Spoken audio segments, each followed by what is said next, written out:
See what other good stories. We could talk about some of the places I've been, Tell me about some of or the places you've been. Yeah. okay. Well, through my job working for the Army, let's see. One of my favorite places wasn't the first place, but one of my favorite places was actually Korea, and I was working with the Korean Army. And the Koreans' culture is very different. The relationship between male and female is very different. Females are not necessarily equivalent with males over there. And when I first went over there, one of the first comments, we had a few females on our team. I was the only female engineer, and they had made the comment that, they weren't used to dealing with women. And the Korean are also, of course, fortunately they had, they give us a little information about them. I'm a very touchy, huggy, feely, lovey Southern person, so I had to learn, okay, you don't just go up and hug them. And they're also very, very businesslike, went in business. Outside of business, totally different person. Well, I tend to like to joke all the time. I can't help it. So it's interesting. I didn't know how it would work out being female and with my personality trying to calm it down. It's not something that's always easy to do, but I was fortunate, and one of the guys that from the States that was also working with them was a Korean man that I had worked with years before. So he spoke highly of me to him and ended up just loving the people, and they just totally embraced me and took me into their culture.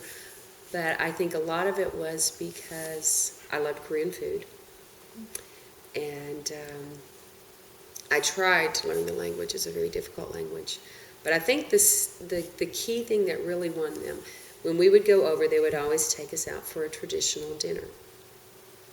We'd be sitting on the floor with the table and everything. Well, they have a drink called soju. And I had read about, all their traditions and stuff. And so the soju would be out on the table, the little bitty cups. I can show you the soju cups up there in a minute. Well, they would hand you a cup, and then they would pour you soju. So you were then supposed to drink the soju, and then in return, you would pour them some. Well, through college, I shot tequila. So, I was kind of like, no one else shot it. I didn't know. I was like in a little shot glass, so I didn't sip it. I just shot it. And so then I'd pour some. And now if you pour theirs back, they're supposed to pour it again. And like I said, they're very, very, when they're in business, they are so 100% business. Outside of business, very loving, laughing, the karaoke, the whole work. And also with their culture, no one can work for someone younger than them. They are taught from birth, that you respect your elders. The eldest in the family, even if they're not working, it may be the grandfather or the great-grandfather, even if they're not earning a penny, they still make all the family decisions. The oldest son is responsible for taking care of his family, his parents, when they get to the point where they need help. So, there's this structure, and that also carries over into the business world. So at that time, I was in my 30s, so I was still fairly young. But anyway, so this soju keeps going back and forth. And they were amazed. Hence the moonshiners from way back. And all I heard is, "You little woman, how you drink so much? You drink like big man. How you do that?" And so I kept telling them, I was like, well, when you come over, because they were going to come over and we were going to do some missile testing. I had to go out to White Sands Missile Range, because that's one of the ranges where you have to do long-range missile shots. So I told them, when you come over and come to White Sands, I'll introduce you to tequila, and you'll understand. Well, so, the culture's very nice, too. When I'd go over, every time you go over, I would get gifts just for coming over there. just a gift, welcome to our country. So, a lot of those I have on the wall.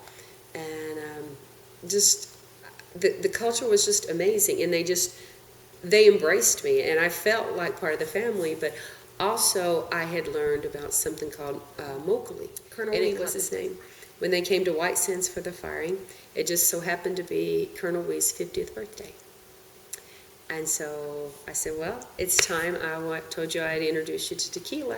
I'd like to take you out, and at least for your birthday, buy you a shot of tequila. So I had to teach them how to shoot tequila, lick your hand, put the salt on, put your lime here, shoot, And so it's funny, they take this shot of tequila, and all you hear is, oh, tequila burn, soju smooth, tequila burn, hot, burn. And I told them, I said, well, you have to be very careful with tequila, much higher alcohol content than the soju.